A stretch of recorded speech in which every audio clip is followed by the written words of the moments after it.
अयान अयान क्या हाल है, कैसे हो आप? बहुत अच्छा हूँ जी अली भाई, आप कैसा हैं? मैं ठीक हूँ भाई। हाँ जी। बस क्या बात? हमेशा की तरह टिकट लेने आया हूँ सब्सटेंशियल सर से सवाल पूछने के लिए। कोई नहीं, आपने एंड पे आ जाना था ना, कोई टेंशन नहीं है। ठीक बस है। यही मुझे मुझे हर सैटरडे को आना पड़ता है कहने के लिए। नहीं, आप ना भी कहेंगे तो आ जाया करें आप। ठीक है। जी कुछ नहीं ओके, अब आपके अली क्वेश्चन भाई। पे हमें आपके क्वेश्चंस का जवाब दे के मजा आता है, तो हम भी आपके क्वेश्चंस का जवाब देना चाहते हैं, क्योंकि आप बड़ी सोच समझ के क्वेश्चन लेके आते हो। इस तरह सवाल हो तो फिर तो मजा सही आता है ना। ठीक है, बस आप आज भी एवोल्यूशन पे ही सवाल पूछिए। लेके आया हूँ। हाँ ठीक है, फिर तो चले, फिर तब हम्म आगे पूछना है या अभी पूछना है? अभी अभी कोई दूसरा सवाल एंटरटेन करेंगे आप? चलें, बता दें। सवाल तो नहीं है, आर्ग्यूमेंट है। अच्छा, मैंने एक आर्ग्यूमेंट सुना था, argument from evil for God's existence. उसका मैं आपको प्रेमिस बता दूं। बताएं। जी पहला प्रेमिस है, if universe existed by itself, it would have either good or bad. Premise number one. Premise number two. Universe has both good and evil. Conclusion. Universe has a conscious cause, which is ultimately God. बहुत ही भोंडा argument है। वैसे simple सी बात है कि ये, अच्छा जी, अगर universe खुद से एग्जिस्ट करता तो यहाँ तो वो गुड होता, यहाँ वो इविल होता। अच्छा, ये और कैसे डिसाइड करेंगे? ये तो बस मान लेना है और कुछ नहीं। हाँ, तो एक सिंपल बात है ना कि जब बिग बैंग हुआ था, बिग बैंग के बाद हर चीज प्लाज्मा थी। ठीक है, और प्रोटॉन अकेले फिर रहे थे, इलेक्ट्रॉन जो थे वो फ्री फिर रहे थे। प्रोटॉन्स ने जब टेम्परेचर कम हुआ तो इलेक्ट्रॉन्स को काबू कर लिया, तो फिर ईवल तो यहां से शुरू हो गया था। ठीक हम्म है। आप इसे गुड भी कह सकते हैं कि उन्होंने कैप्चर किया तो हाइड्रोजन बनी, और आगे से उसके लिए चीजें, मतलब लाइफ के लिए सिचुएशन साजगार हुई। तो दूसरी बात यह है कि यार, आप एक सिंपल बात बताएं। यूनिवर्स है, ये हमारी जमीन पे जिंदगी है। एक चिड़िया जो है हम्म वो हवा में उड़ रही होती है, और उसे कोई बाज खा जाता है, कबूतर उड़ रहा होता है, उसे कोई बाज खा जाता है। ठीक है, वो उसे खा गया। हम्म अब पीछे क्या है कि उसी कबूतर के बच्चे हैं घोंसले में, वो हम्म उधर ही पड़े पड़े मर जाएंगे, उनको कोई खाना नहीं देने आएगा, अगले दिन तक वो मर गए होंगे। ठीक है। हम्म आपने इंटरनेट पे ना एक बड़ी तस्वीर वायरल है, जो है ना, कई बार लोग उसे पेस्ट करते हैं, नेचर बड़ी जालिम है उसमें। उसमें यह है कि एक घोंसला है और उसमें परिंदे के बच्चों के ढांचे पड़े हुए हैं। अब मुझे एक बात बताएं कि जो बाज है, जब वो कबूतर को खाता है तो क्या वो इवल कर रहा है? नहीं, वो तो अपना सर्वाइवल कर रहा है ना, वो उसको करना ही पड़ेगा वरना वो मर जाएगा। और मतलब, अब एक सिंपल बात है कि वो तो इवल नहीं कर रहा। शेर जब किसी को खाता है तो क्या वो इवल कर रहा है? आपको पता है रीछ नहीं कितनी बुरी चीज होती है? अगर आप शेर के हाथ चढ़ जाए ना, शेर आपको मार दे। शेर क्या करता है, शेर को, या जो बिग कैट्स है ना, वो जानवर की गर्दन के ऊपर इस तरह बाइट करते हैं कि वो मर जाता है। मगर आप रीछ के हाथ चढ़ जाए ना, तो रीछ ऐसे नहीं करता। रीछ क्या करता है, रीछ आपकी एक एक बोटी अलहदा करने के लिए शुरू कर देता है। वो रीछ के मारने के लिए एक होता है, मॉल्ड का वर्ड यूज होता है, यानी वो जिंदा खा रहा होता है आपको। पीछे एक आदमी था, वो अपने आप को वो कहता था बियर मैन, या वो कोई ग्रिजली मैन उसने अपना नाम रखा हुआ था। उसने क्या किया जी, वो कोई नेशनल पार्क था अमेरिका का, वहां पे ग्रिजली, कनाडा का, ग्रिजली बेयर्स के साथ वो रहता था ना वहां पे। और वो जो पार्क के रेंजर्स थे ना, जो पार्क के रूल्स थे ना कि आप रीच के इतने करीब जा सकते हैं या फलां एरिया में कैंप नहीं लगा सकते, वो रीछ सारे का मतलब क्या होता है? क्या मतलब? भालू को कहते हैं रीछ। हाँ, रीच, भालू, भालू, भालू, हाँ ठीक है। एग्जैक्टली। हाँ। तो बियर जो है ना, वहां पे बहुत सारे बियर्स होते थे। तो वो गलत जगह पे उसने अपनी कैंप लगाया हुआ था, उसने और उसकी गर्लफ्रेंड ने। तो क्या हुआ जी कि एक रात उन पे रीछ ने अटैक कर दिया, और वो बंदा इतना ज्यादा वो, मतलब वो डॉगमेटिक हो चुका था इस बारे में कि रीछ उसे कुछ नहीं कहेंगे, कि वो अपने पास बियर स्प्रे भी नहीं रखता था। तो अब रिकॉर्डिंग चल रही थी उसकी, और रीछ उसको खा रहा था। 5 मिनट वो चीखता चलाता रहा और रीछ उसे खाता रहा। ठीक है। हम्म 5 मिनट बाद वो जाके मरा। अब आप मुझे बताएं कि इतने दर्दनाक तरीके से अगर एक जानवर किसी को मार रहा है कि उसको, और रीछ टोटली खामोश था, बिल्कुल खामोश, ऐसा नहीं है कि वो उसके ऊपर कुछ चीख रहा है, कुछ कर रहा है, वो उसे खा रहा था बस, उसके लिए वो फूड था, वो चीख चला रहा था वो। तो मसला ये है कि नेचर जो है ना, नेचर ना ईवल है ना वो गुड है। नेचर सिर्फ नेचर है, वो अपनी सरिश्त के मुताबिक या अपनी सिचुएशन के मुताबिक चलती है, ठीक है। नेचर एक नेचुरल पाथ है, वो पेन, नेचर पेन को काउंट नहीं करती, ठीक है। मतलब कुत्ते कुओं में गिर जाते हैं, 10-10 दिन बाद मरते हैं, ठीक है।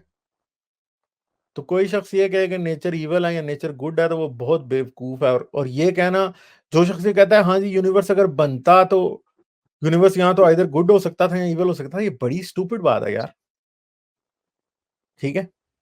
गुड और ईवल का जो कॉन्टेक्स्ट है ना, वो भी ह्यूमन अंडरस्टैंडिंग है असल में।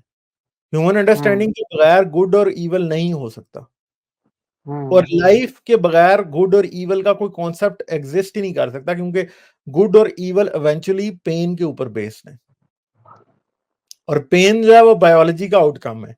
जानदार ऐसे भी हो सकते थे कि उनमें नर्वस सिस्टम्स इस तरह के होते ही ना हो जो पेन फील कर सकते, तो गुड एंड ईवल का सिस्टम बड़ा ही डिफरेंट होता फिर। यानी अगर पेन की फीलिंग ना होती तो शायद गुड एंड ईवल का सिस्टम ही ना होता। सिंपल सी बात है ना। फर्ज करेंगे एक इंसान को पेन हो ही नहीं सकता, तो उसे को मारे तो क्या उसे लगेगा कि उसे को मार रहा है तो बुरा उसे लगेगा? उसे लगेगा ही नहीं बुरा। किसी को भूख नहीं लगती और उसको कोई भूखा रखे तो क्या उसको बुरा लगेगा? सिंपल सी बात है ना, उसको तो लगेगा ही नहीं। तो प्रॉब्लम ये है कि जो मोरालिटी की पूरी बेसिस है ना, वो असल में बायोलॉजी पे बेस्ड है, और मोरालिटी असल में उसकी जो सबसे बेयर फॉर्म है ना, कि अगर मोरालिटी के टोटल कपड़े उतार दिए जाएं तो मोरालिटी बायोलॉजी से ही निकल के आ रही है। मोरालिटी जो है ना वो बायोलॉजी की ही बेटी है, ठीक है। और मॉरल सेंस जो है वो सिर्फ और सिर्फ बायोलॉजिकल बीइंग्स के अंदर, या फिर जो बीइंग्स जिनके अंदर पेन और भूख और खुशी और इस किस्म के एहसासात और जज्बात पाए जाते हैं, सिर्फ वही गुड और इवल का कॉन्सेप्ट को फील कर सकते हैं। तो हायर ब्रेन फंक्शन के बगैर, हायर कॉग्निटिव ब्रेन फंक्शन के बगैर, प्री फ्रंटल कॉर्टेक्स के बगैर, लेटरल कॉर्टेक्सिस के बगैर गुड और इवल का कॉन्सेप्ट हो ही नहीं सकता। बिल्कुल। समझ गया ना आप मेरी बात? तो असल में तो ये सब कुछ बिल्कुल। मतलब इन इट्स बेयरेस्ट फॉर्म मोरालिटी जो है वो बायोलॉजी ही है असल में, ठीक है। इसमें कोई और चीज नहीं है। मोरालिटी बायोलॉजी, और बायोलॉजी को एक्सप्लेन करने का सिर्फ एक ही तरीका है, एवोल्यूशन। और एवोल्यूशन हमें अच्छे तरीके से बता रही है, ठीक है, कि मोरालिटी भी क्या है। Non conformist welcome. हेलो हालिब, क्या हाल है, कैसे हैं आप? जी जी बिल्कुल ठीक, इंटरेस्टिंग डिस्कशन हो रही है आप लोगों की। बिल्कुल। आप कुछ करेंगे कंट्रीब्यूट इसमें? मैं एक्चुअली प्रीवियस जो कॉलर आया था उसमें कुछ ऐड करना था, but you guys carry on, thank you for taking me, I am just sitting here, आप लोग बात करें। चलें ठीक है। अच्छा मैं एक करेक्शन कर दूं, मुझे अभी किसी ने मैसेज भेजा, बल्कि आपकी भाभी ने मैसेज भेजा कि ज़ैनब और मैमूना जो है ना वो हाफ सिस्टर्स थी, ये हिंदा की बेटियां थी दोनों, ठीक है। तो ये करेक्ट मैं कर दूं, मैं गलत था इस मामले में कि मैमूना जो थी वो किसी की बहन, मगर मैमूना तो यहूदी थी, तो क्या हिंदा की बेटियां यहूदी कैसे हो सकती हैं? हाँ, और ज़ैनब के मरने के बाद मैमूना से शादी हुई थी, ठीक है, ये बात है। चलें, हाँ जी, अयान फिर आप दोबारा आ जाइएगा, ठीक जी है। बिल्कुल, जी बिल्कुल। चलें ठीक है, सही है, ओके, हाँ, थैंक यू। Bye bye. अच्छा जी, हाँ जी, सुनाएं क्या हाल है? ठीक हालिब, आप जो बुक है इवॉल्विंग गॉड्स वाली, emerging gods and evolving brains वाली, this is on my next to read list में है। बहुत ही मजे की किताब है, आप बहुत एंजॉय करेंगे।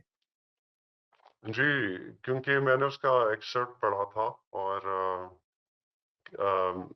उसको उसका जो रिव्यू देखा था तो काफी इसकी रेटिंग भी अच्छी थी बुक की कि basically how does God actually with evolving brains, you know, our concept of God is also kind of emerging over many thousands and thousands of years.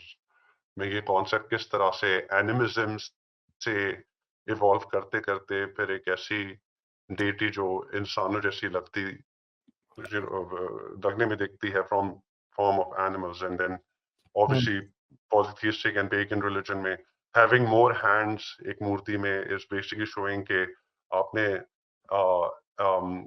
anthropomorphic view of God बना दिया इसमें इंसान जैसा लग रहा है लेकिन ज्यादा हाथ लगाकर आपने उसे ज्यादा शक्ति दे दी है and then obviously if you see how फिर Islamic perspective में God को एक तरह से एक नूर के तहत इसको बताया है द कॉन्सेप्ट तो as human rationality and cognitive thinking evolve हो रही थी हमारे idea and the concept of God kept evolving from animals to all the way to taking God as a form of light और फिर अब तो modern day जो है प्रीचर्स वो तो फिर साइंस के साथ से जोड़कर और multiverse and all that because previously concepts new नहीं थे no one knew about them तो अब जिस तरह से साइंस आगे बढ़ रही है we see people trying to fit in God कि कहीं ना कहीं कोई God को relevance मिले और ये concept हम feed कर दें आगे to the generations so that they keep believing in religion जी चलें डॉक्टर बुलविंदर सिंह ने कहा बेस्ट रिगार्ड्स ठीक डॉक्टर साहब आपको भी बेस्ट रिगार्ड्स चलें हम आगे चलते हैं फिर नॉन कन्फर्मिस्ट यहाँ पे एक और मैं बात कहूँ करें इसी में um, आपसे ब्रीफली भी बात हुई थी इसके बारे में आई थिंक सब्सटेंशियल भी दिस स्ट्रीम में कि why because this is something that I have come across or kind of developed on my own कि हम लोग why would a thinking individual कि वो religion पे या concept of God पे क्यों इतनी जल्दी belief ले आता है कि अगर हम एक जानवर को देखें जो अवॉइड करता है डेथ को बिकॉज एवोल्यूशन ने उसे प्रोग्राम इस तरह से किया हुआ है दैट एनिमल हर कॉस्ट पे से डेथ को अवॉइड करना है कि पेन की जो सिचुएशन है it's an undesirable state because pain आपको डेथ की तरफ ले जाएगी a pain to we all have experienced pain because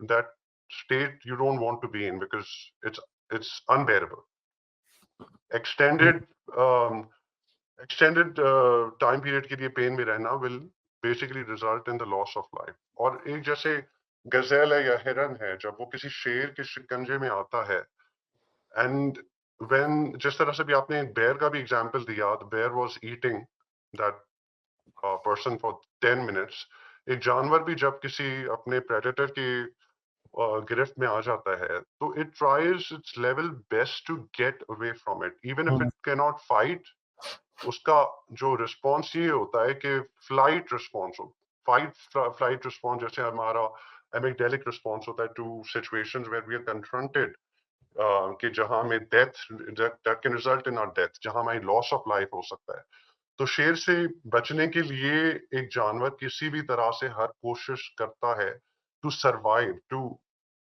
make sure that it can get away from that state now as rational individuals हमें पता है death का concept we know that after death will result in the end of life लेकिन फिर along the way if a person of cloth या religious person आता है वो हमें एक तरह का ये वादा करता है कि इस लाइफ के बाद एक अवधि जिंदगी है और उसमें it will be a pain free state उसमें आप इन commandments में अगर अभी अमल करोगे तो in the hereafter you will have a comfortable life जहां पर आपको many bounties or glad tidings मिलेंगी तो by I'm not using evolution to support this but because evolution ने हमें इस तरह से प्रोग्राम किया है कि we value life we want to avoid death it becomes easy for the gullible people कि they give into the theory that religion gives them क्योंकि religion उनको एक survival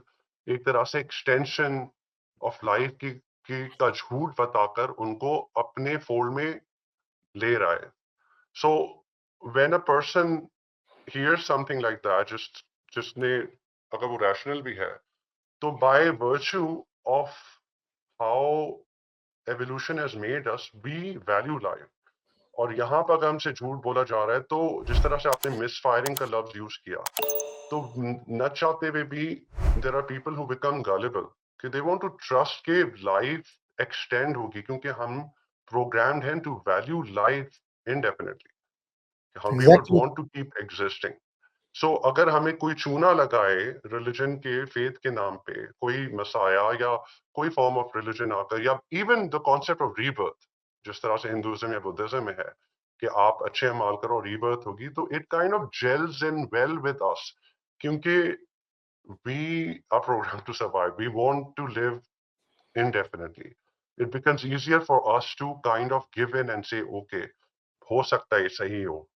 Maybe people take it to that extent where they वो justify करते हैं religious cause को. They try to, you know, use a confirmation bias, or they give in.